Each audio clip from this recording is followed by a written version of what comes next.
In this video, I'm going to show you how you can easily delete your phone number on Snapchat. Be sure to watch the video to the very end so you don't make any mistakes. Let's get started, guys. And the first stuff you need to open up Snapchat app. Once it is done, tap right here at your profile picture or Bitmoji. Then tap at that year to head over to settings. And on settings somewhere here, and near the middle of this screen, you will find mobile number right here.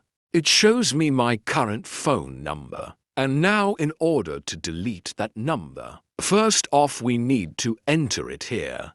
We can easily delete our current phone number. Just like that, however. Now, if we go back here, we can see that our old number is still here.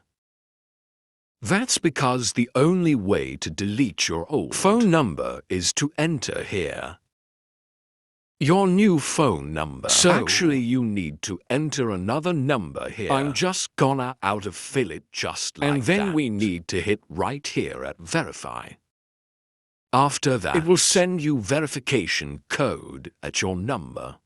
And you'll need to enter it on the next step to identify that it's you. And basically, that's how we can easily delete our old phone number. Actually, by replacing it with new one. There is the only way how we can do so. And if this video was helpful, don't forget to hit the like button.